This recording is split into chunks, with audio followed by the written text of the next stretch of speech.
The expectations are extremely high for Paige going into her first professional season. Some in the media claim that Paige is a better all-around player than Caitlin, citing her college championship.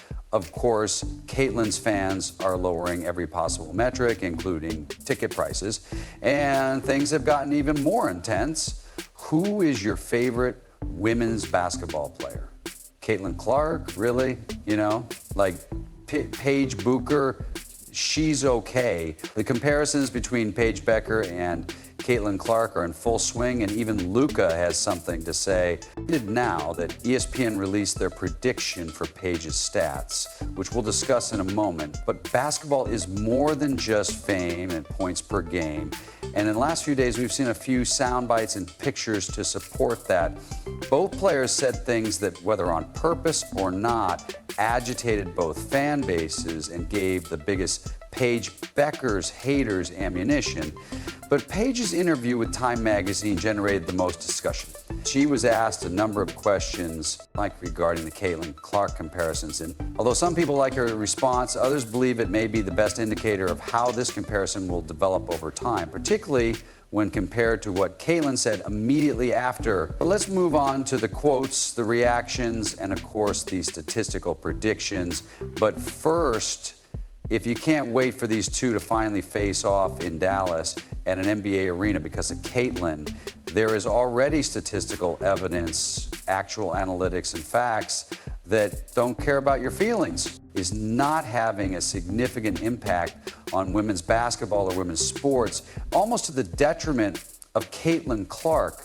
I won't bore you with a 30-inch stat dump that compares Paige Bueckers and Caitlin Clark. You've seen that before. The important thing is that both of them were explosive from the first time they set foot on a college court and entered the NCAA. They were bound to be compared from the start, not because they were the same player, but rather because they were the best, but because they followed very different paths. Two men, again, were strong. The step back three and hits it first. The golden child of UConn, the most illustrious program in women's college basketball, playing under the legendary Gino Orama. Paige lived up to the hype right away, winning National Player of the Year as a freshman. Then, after a difficult few years of injuries, she roared back to help lead her team to a national championship in 2025. Here she spins and hits Bueckers' left unattended money. Her story is one of grit, talent, and ultimately redemption. That's a completely different level. I believe that early in the game, Clark needs no room because he doesn't know this team and the grit, pride, and toughness that Caitlin Clark demonstrates. She not only led Iowa to consecutive national championship games, but she also rewrote the record books along the way, becoming the NCAA's all-time leading scorer in both men's and women's basketball. That alone put her in a unique position, while Paige Bueckers missed a full year recuperating from a torn ACL. Caitlin had a head start in the WNBA, and as we all saw, Clark considered pulling up from 3 points, dipping inside and laying it in Caitlin. After handling Anna Lane's physicality right here, Clark took a step back, knocked it down, and Caitlin didn't just enter the league, she exploded into it. She broke 62 WNBA records, led the league in assists, and became the face of women's basketball right away. Her rookie season was a cultural earthquake, and now the Paige versus Caitlin comparisons are back and louder than ever.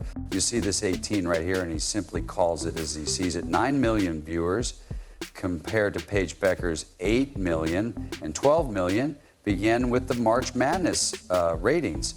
Looking at the figures, Caitlin not only won, but also dominated in 2024. Her NCAA championship game against South Carolina drew 18. In 2025, Paige Bueckers led UConn to a championship, which was a huge moment. But the viewership wasn't even in the same league. Then came the WNBA draft. Starting with 9 million viewers, the audience peaked at 24 million. Caitlin was taken first overall by the Fever in 2024, while Paige Bueckers was selected by the Dallas Wings with the top pick in the 2025 WNBA draft. However, Caitlin's draft broke records with 2 selections. With 45 million viewers on ESPN, it's the most watched WNBA draft ever. In terms of ratings, revenue, and attention alone, Paige's draft fell far short. Caitlin has been in a different orbit since day one, and league executives' chatter makes it difficult for a rookie to have an impact on the game. One general manager stated what Caitlin did last year was so special and unique. Paige is a special player, but I don't expect a Caitlin-like impact, and it's an unfair bar set. Yes, WNBA general managers have been very open and anonymous. Behind the scenes, of course, there are a number of reports that indicate they think Paige Bueckers will be a great player who has the potential to be an all-star and possibly even a Hall of Famer someday, but they almost all agree on one thing. She won't be Caitlin Clark. Further, ESPN recently released their rookie season projections for Paige Bueckers, and let's just say that her average score of 16 has folks talking 5 out of 4, 5 rebounds, 4 on helps 1, 8 thefts, and 0 shooting, 51% from the field and 82 points a game with 8 blocks per game, 2% from the line. Now, let's face it, a rookie with a stellar stat line who scores more than 16 points a game is not just promising. That's all-star territory. But naturally, when you stack, you may better understand why the excitement surrounding Caitlin Clark was so intense when you compare it to her actual rookie statistics. Clark concluded her rookie season with 19, 2 points out of 5, 7 rebounds, 8, 4 helps 1, 3 thefts, and none, shooting 41 with 7 blocks and top 90 and 7% from the field. She broke 62 records while completing all of that at 6% from the free throw line. In a recent interview with Time magazine, Paige Bueckers finally addressed the constant comparisons to Caitlin Clark, saying that's what the media cares about. Bueckers also stated that's what everyone who watches basketball cares about. Although Paige's projections are strong, Caitlin has already done it and more. The question now is whether Paige can match it, or if the gap between great and generational is simply that wide. I used to be bothered by it, but I've done a lot of work on myself in my approach, the ability to not run a race in comparison, to run my own race and worry about that, although it may not seem like much at first glance. Fans and analysts were quick to criticize her, and Paige Bueckers' comparisons between herself and Clark seem to be driven by the media. She plans to focus on her own rhetoric, saying, yes, the comparisons are driven by the media, but they're driven because you play the same position, you're the same age, and you're saying it's narrative driven. By that logic, however, the LeBron versus Kobe debates in the 2000s were, of course, narrative driven, and every debate is media driven. While it's true that Paige and Caitlin don't play the same position, let's not overlook the fact that they play the same position. This comparison isn't like that of Caitlin and Angel Reese, who are both point guards with the same age, role, and expectations. Bueckers' quote caused some people to take notice. Yes, it was diplomatic and it was honest, but let's face it, it didn't sound like a competitor ready to take over the league, saying that the comparisons used to bother her. That doesn't scream, give me the ball, I'm taking over. Instead, it sounds like someone still dealing with the pressure of the spotlight, the kind that Caitlin Clark has. But skill only gets you so far. There's a reason why we've seen guards, Jordans, Kobes. It's true that the best players don't back down when the spotlight hits. They lean into it, avoid comparisons, and shrug off the expectations that come with being a great player. That's what greatness demands. And if there's one athlete who understands what it's like to carry the weight of the sport on her back, it's Caitlin Clark, who scored 20 points, 8. LeBrons are the greatest of all time for a reason. Additionally, there are players who would have been great in their teens and early 20s, but weren't quite that level. When Caitlin Clark joined the WNBA, no rookie had ever carried a bigger target on their back. The scrutiny was intense. Every move, shot, and word was scrutinized, but she persevered. She didn't just survive the pressure, she thrived in it, setting records, leading her team to the playoffs, and dispelling all doubters. However, following a spectacular offseason in which the Fever reloaded with championship-caliber talent, the pressure isn't easing up. It's skyrocketing, especially after this. So if you thought we came for Boston, you know, we're not here for the moment, we're here for the takeover. The Indiana Fever's current campaign isn't just a marketing ploy, it's a declaration that the Fever aren't just here to compete, but to take over. Yes, it puts a target on their backs and every road game will feel like a playoff game, but that's exactly what's happening. The Indiana Fever are obviously not hiding anything as they prepare for the 2025 WNBA season. With the Now You Know campaign and the Every Game is a Home game shirts, they made it clear to us that they understand their position in the sports hierarchy and aren't apologizing for it. However, the pressure is directly on Caitlin Clark, the team's leader in the league space, who is the reason why teams are moving games to NBA arenas. She is the attraction, the story, and the one that everyone is paying attention to in a preseason game that drew 3 million viewers. We play basketball because we love it, and we've done it all our lives, so it would have been easy for her to take the safe route, temper expectations, play the just take it in one game at a time card, smile, nod, and move on. But she didn't do that when asked directly about the pressure and expectations going into this season. He said, there's always expectations and, you know, pressure to perform. And at the end of the day, like, we play basketball because we love it and we've done it all our lives. That's precisely what we want to do for our supporters and for this organization.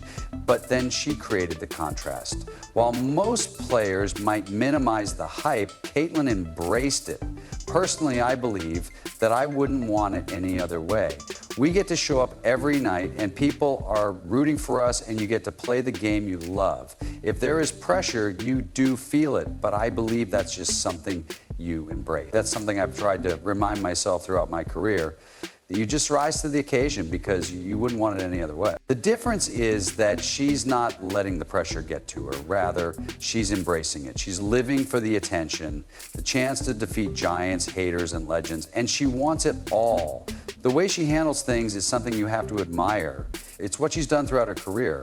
Back in college, Caitlin Clark didn't enter a program full of blue blood recruits, and her supporting cast was built differently. It was primarily 3-star recruits, but she elevated them. She didn't just compete. She defeated juggernauts, ended UConn's run, and ended South Carolina's perfect season. To be clear, I'm not saying Paige Bueckers avoids pressure. She had an incredible collegiate career. However, there's a difference between playing with greats and being the catalyst for greatness. It's not just about points or assists. It's also about tone, language, and mindset. Mics in your face and everyone wondering if you're the one.